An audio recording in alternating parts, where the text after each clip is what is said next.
O vídeo a seguir não é indicado para quem é idiota e acredita na Terra plana.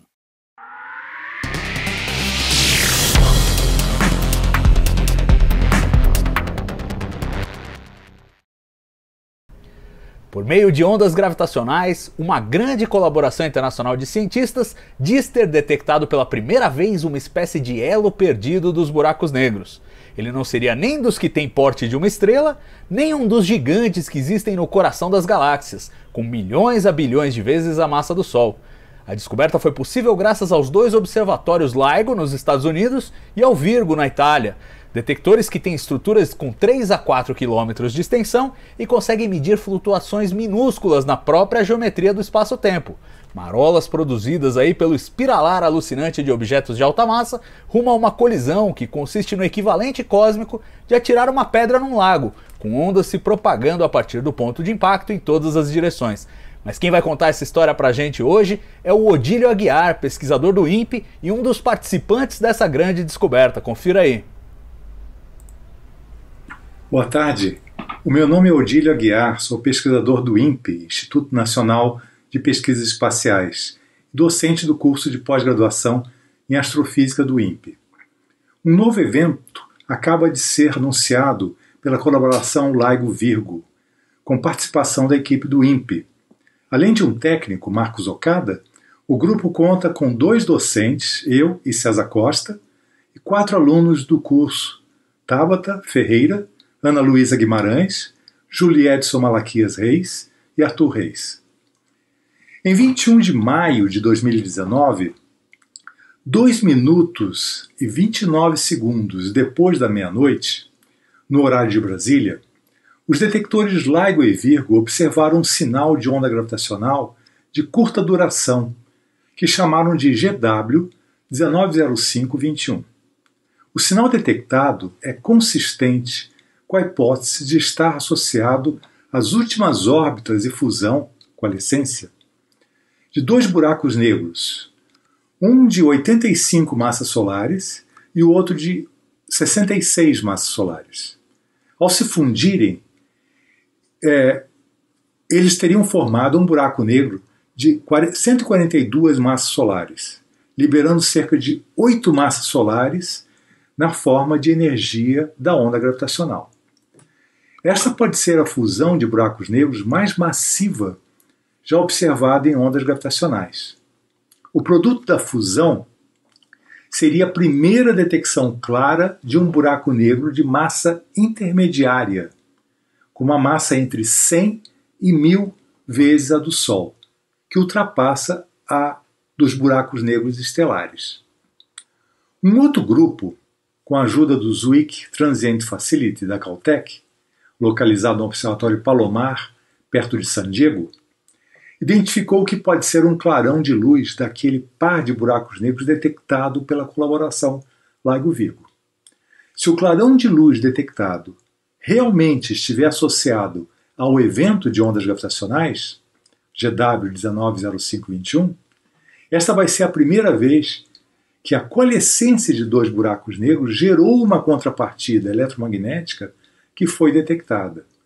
Já havia sido detectada uma contrapartida eletromagnética da fusão de 2 duas estrelas de nêutrons, mas essa seria a primeira vez que 2 buracos negros teriam gerado uma contrapartida eletromagnética que foi detectada. O modelo proposto pelo grupo que observou o clarão de luz é que 2 buracos negros não emitiriam contrapartida eletromagnética se não existisse plasma ao redor deles. E como o evento observado pelo LIGO-Virgo vem do mesmo local, posição no céu e distância, de um buraco negro supermassivo que eles vêm monitorando já há algum tempo, o evento em ondas estaria associado ao forte clarão que eles detectaram. A hipótese desse grupo é que os 2 buracos negros se encontravam no disco de acreção de um buraco negro supermassivo, de bilhões de massas solares. E o buraco negro formado pela fusão dos outros 2 buracos menores, né, sofreu um kick, quer dizer, ele sofreu um coice e ele saiu do disco. Esse kick é previsto pela relatividade geral. é um efeito relativístico após a fusão dos dois buracos negros iniciais. Esse buraco negro formado, então, tirou ele do disco, esse kick, arrastando violentamente o plasma do disco de acreção, causando o forte clarão de luz que foi detectado. Em cerca de 1,6 anos, eles calcularam que ele vai voltar para o disco. Ele está orbitando em torno do buraco negro massivo, o buraco negro supermassivo, e ele vai voltar para o disco, por causa de oscilações na órbita. 1,6 anos depois. E isso, ao cruzar novamente o disco, ele vai causar de novo aquele clarão semelhante, que poderá fortalecer essa hipótese que eles propuseram. Informações completas do evento de ondas gravitacionais, aquele primeiro que eu falei, estão em www.ligo.org. Esteja sintonizado nas ondas gravitacionais. Tchau. Cássio Barbosa, o Odílio contou a história, muito bacana essa descoberta, é mais um grande resultado aí dos observatórios de ondas gravitacionais, e tem um aspecto interessante aí nesse resultado, né, porque ele gera aí esse buraco negro de massa intermediária, já com 142 massas solares, mas ele tem, já na sua origem, um dos buracos negros com 85 massas solares, que é um buraco negro que, em tese, não devia existir, né, Cássio? Como é que é essa história? Por que não devia existir esse diacho desse buraco negro? Esse aí é o famoso gap, né? A famosa lacuna que tem aí na divisão na distribuição de massa, né, para os buracos negros, porque são duas grandes categorias, os buracos negros estelares, que têm a formação associada ao colapso de uma estrela massiva, o que faria chegar aí no máximo a 60 massas solares. E acima disso, né, até mais ou menos 150 para cima, seria um outro processo, né? Você tem a segunda categoria, que é a categoria dos buracos negros supermassivos, é esses que estão ali no centro das galáxias, como na Via Láctea, que, salvo melhor hipótese, vai sendo formado pelo colapso, né, de vários buracos negros, ou um processo de acreção de matéria muito violento, né, muito rápido, e muita matéria de uma vez. O que acontece é que, pelo processo de colapso de estrelas massivas, esse limite de 60 mais ou menos, vem do fato seguinte: você tem estrelas de 150 massas, né? Você tem estrelas de 90 massas solares, por que não dá para fazer uma estrela, um buraco negro com mais do que isso? Porque nem tudo da estrela vira o buraco negro, né? Colabora para o colapso e acaba se tornando um buraco negro. É só o núcleo, né? Então já uma boa fração disso é expelido, né? Vai embora junto com a explosão, e só o núcleo que contrai. E o núcleo, existe esse limite físico de 60, porque a partir de 60 massas solares, na hora do colapso, a energia dos fótons produzidos é tão grande que começa a fazer uma instabilidade de pares. Isso é um termo da física de partículas para dizer que ali está sendo criado um par elétron-positron, né? O elétron e o correspondente de antimatéria, o antielétron, que se chama positron. E aí, quando eles se formam, eles acabam interagindo com a matéria, o elétron não tem, né, tanta energia assim, e acaba comendo a matéria do que está lá no núcleo, né, o antielétron, o positron. Então, com isso, acaba faltando nesse range, porque quando começa a fazer o processo de colapso, tem um mecanismo interno que se auto-elimina, né? Ele está se autodigerindo, vamos dizer assim, por dentro está comendo a massa.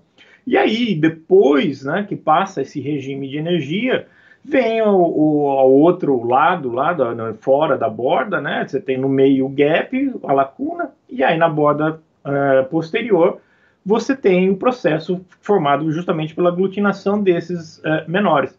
Então, esse que apareceu de 65, né, ele está aí no meio desse gap, onde as coisas são meio complicadinhas de ser explicadas, né, por causa desse processo, mas como tem sempre uma questão muito importante envolvida, como rotação, a rotação é sempre negligenciada nesses processos, porque fica difícil de fazer as soluções, né, dessa mecânica relativística, que é complicada, e as soluções são numéricas, de tão complicadas que são, tem um papel muito importante. Eu vi o resultado final, né, além de ser uma de 142 massas solares, tem uma taxa de rotação que não é, né, um spin, uma taxa de rotação que não é desprezível.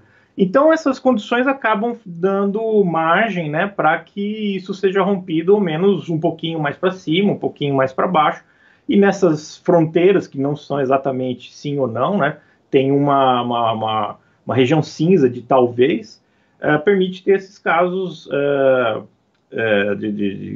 onde estaria proibido, né, uma situação como essa. O que é muito bom para a gente começar a testar essa parte da teoria. Não se tinha ideia de observações desse tipo de buracos negros. Buracos negros você não observa diretamente, ele tem que estar em interação de algum jeito para que você detecte a radiação dessa interação, como por exemplo no centro da galáxia, né, quando ele começa a engolir, o buraco negro começa a engolir matéria, isso irradia em raio-x, em ondas de rádio, e a gente vê essa irradiação, a gente não vê o buraco negro. Aí a gente tira os parâmetros desse buraco negro. Os estelares estão sempre muito pouca massa, porque o par é sempre uma estrela de nêutrons que virou buraco negro, ou seja, ele está ali já, ele tem pouca coisa, não passa de 5 massas solares, 10 massas solares, porque as estrelas que promovem esse tipo de detecção, né, tinha que ser uma estrela dupla, em algum momento da vida, já não tem, né, muita massa para colapsar e sobrar 50 ou 60.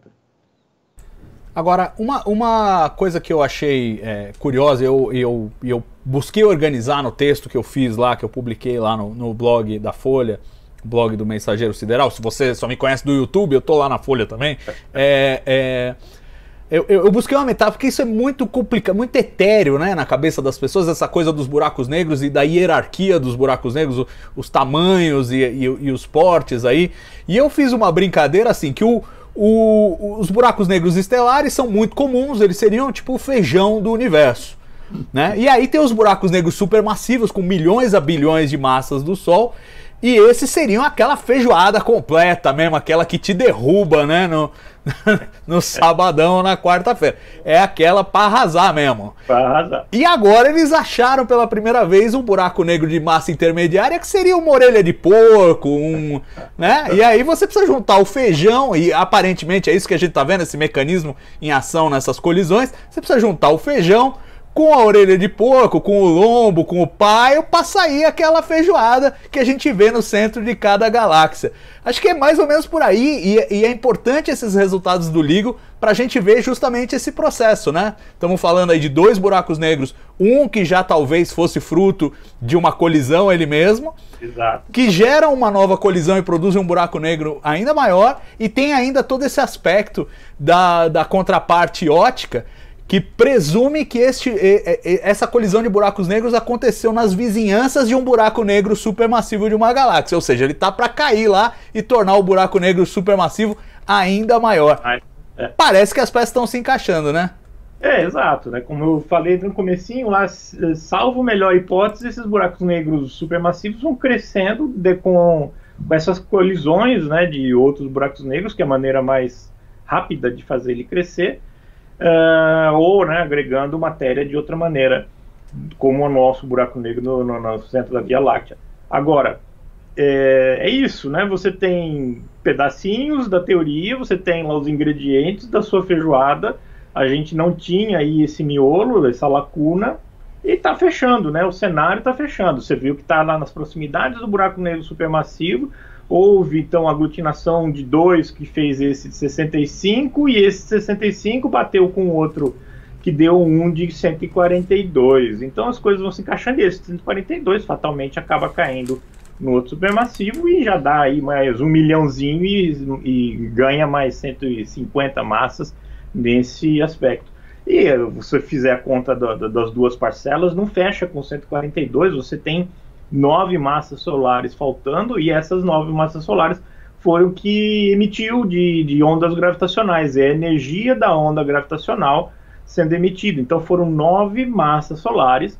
Se você pegar a equaçãozinha do Einstein, mc quadrado, né, e converter isso em unidades mais adequadas do que massa solar, você vai ver que foi uma baita energia irradiada sob a forma de ondas gravitacionais. Agora, a última coisa antes da gente mudar de assunto aqui, porque realmente eu sou apaixonado por isso, mas talvez o nosso espectador não seja tão apaixonado quanto eu. Mas uma coisa que eu acho fascinante, eu acho muito legal destacar nessa descoberta em particular, e aí nesse contexto, a gente tem esse outro artigo do pessoal do Caltech falando de uma possível contraparte ótica e propondo toda essa hipótese aí de que o buraco negro está ali nas imediações de um buraco negro supermassivo, e eles fazem uma predição, e eu acho isso um ponto muito legal da gente destacar, porque assim, muita gente ouve essas coisas de buraco negro, colisão de buraco negro, onda gravitacional, e fala, como é que os cientistas sabem disso? Isso aí não tem nada a ver, como é que eles vão saber que foi isso mesmo, tal? E essa é a resposta. É porque se a explicação deles está correta, ela permite fazer predições.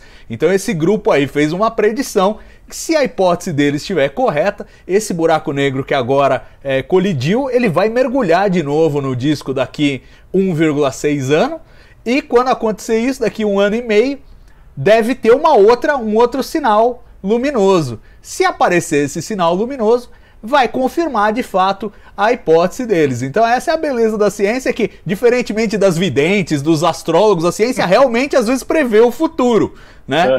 E a gente sabe se ela acertou ou não baseada na previsão que ela faz. Diferentemente dos astrólogos, que pode prever tudo errado, que não tem problema, ninguém fala que eles erraram, né? Então tem essa, eu acho importante destacar isso, e me lembrou muito a história da Minelli, né, Cássio? Com a predição do apagamento lá de Eta Carina. Então, quer dizer, tem um bom histórico essa coisa de prever apagamentos ou disparos aí, né? Exato, né? Dentro do método científico, a gente martela muito que a repetibilidade da experiência, né, tem que ser garantida também, para que não seja um evento só perdido, e aí você consegue explicar muita coisa, né, adaptando a sua teoria para aquele evento. Mas você precisa ter um cenário como um todo. Essa previsão é fantástica, só puxando o gancho do Daminelli, foi que ele falou, né, que a Eta Carina, que seria uma estrela de 150 massas solares ou até mais, na verdade eram duas somadas de 70 e 90, não lembro bem os números, porque elas foram encolhendo aí ao longo do tempo, dos milhões de anos, né, não das décadas, por causa do vento. Mas ele falou, bom, se for isso, descobriu que tem um período, uma orbita a outra, a cada 5 anos e meio tem lá um jeito de você observar através de um eclipse num particular canal de energia. E foi exatamente o que aconteceu, e um processo tão periódico assim realmente é marcado por duas estrelas, né? Uma binária, uma circulando a outra. Neste caso aí, mais ainda, né? Eles estão falando de distâncias de quanto? 3 gigaparsec, isso dá mais de 7 bilhões de anos-luz. O limite superior, inclusive, para detecção, dá mais de 24 bilhões de anos-luz, né? Parece que tem um probleminha aí, que o universo tem 13,8, mas na verdade não tem problema nenhum por causa da expansão do universo, né? Então você vê que nós estamos falando de uma previsão que vai acontecer daqui 1,6 anos, também não é uma coisa tipo o Neil Wise, que ele vai voltar daqui 7.400 anos. Bom, é a mesma coisa que você falar que só vai ter um evento, né? Porque ninguém vai estar aqui para ver. Daqui 1,6 anos, se tudo der certo com essa teoria, tiver realmente em pé, se sustentar, isso vai ser repetido, e aí sim você pode lá cravar mais uma, que nós estamos avançando nesse campo da física e da astronomia, né, da astrofísica, que são as ondas gravitacionais. Ainda vai chegar o dia que a gente vai usar essas ondas gravitacionais para fazer imagens, né? Por enquanto a gente está detectando os eventos e tal, mas começa desse jeito. Havia uma época que raio-x a gente detectava as fontes, sabia qual era a posição, mas não conseguia fazer uma imagem raio-x por causa do desenvolvimento tecnológico. Ainda vai chegar o dia que isso ainda vai formar imagens, e aí deve ser uma coisa fantástica.